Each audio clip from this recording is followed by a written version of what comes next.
Otherworldly concrete structures in a natural wilderness. Standing alone.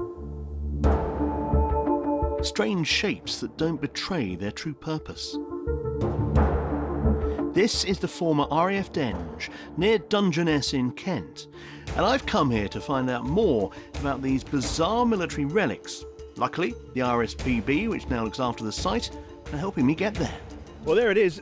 Charlotte, hello, nice to see you. Hi here. Hello. Thank you very much indeed for having us down today, but it's on an island. How do we get there? We have to go over the swing bridge. The swing bridge? And once safely over, time to meet Peter Osborne, who's a volunteer here and expert on what these things were used for. Well, they're listening devices that were designed to detect incoming aircraft between the wars. And essentially all it is what you would do if you want to hear something. You do that. It's a bigger version.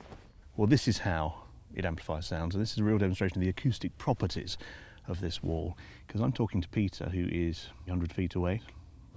Peter, can you hear me? Yes, as clear as a bell. And I can hear you very clearly. You're not shouting, are you? Yeah, it's a peculiar phenomenon. When we have the open days, we encourage everybody, especially children, to try it, and some of them are quite shocked by the experience. It sounds like he's standing 2 feet in front of me. It's very, very strange. It's a bit like the Whispering Gallery, isn't it, in St Paul's? Well, apparently is very similar. What the acoustic physics are behind it, I don't know, but yeah, they both seem to work in a very similar way.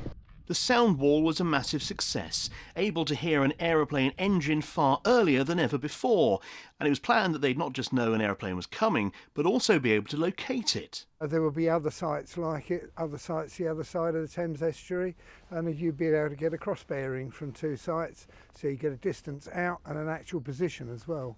So what does this tell us about the way Britain was thinking between the wars in terms of aerial warfare and the need to protect against it? The shock of the First World War was the advent of the aircraft, and from the beginning of the First World War to the end of the First World War, the realisation that an enemy could reach out and bomb your capital city. So you had to build an effective means of detecting them inbound. Denge was an experimental site, trialling lots of different sound ears and mirrors, like these 20 and 30 foot round ones, the large one with the remains of its directional microphone. But progress was catching up with these effective but low-tech solutions. What killed it essentially was the speed of aircraft, because if you can only detect out 10 to 20 miles, then when an aircraft's doing 330 miles an hour, as opposed to a Zeppelin maybe doing 60 miles an hour, you're not going to get much warning. Well, this site has changed an awful lot since it fell out of use for listening, and these stairs show that. Back in the day, the gravel would have been up to here, and indeed they're doing gravel banks all around this site. But that gravel over the years has been extracted, leaving these lakes, which are brilliant for birds. Craig Edwards is RSPB warden at Dungeness. Over nearly 4,000 different species of birds, insects and wildlife in general across the whole reserve. So it's one of the most important places in the country. And the mirrors still serve their original purpose, but for ornithological rather than aeronautical identification. And the sound reflections that you get from the mirrors from the wildlife themselves.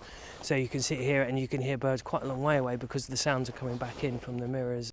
The tech developed here did live on, in the form of sound locators, a Mark 8 here, at Biggin Hill during the Second World War, the trumpets used for direction-finding enemy planes and directing guns against them. Today, the experimentation of the past, which tried to do what radar does so successfully for us now, stands strangely at home in a wildlife haven. The ingenuity of humanity at one with the beauties of nature. Tim Cooper, Forces News, near Dungeness. If you enjoyed this video, don't forget to like and subscribe.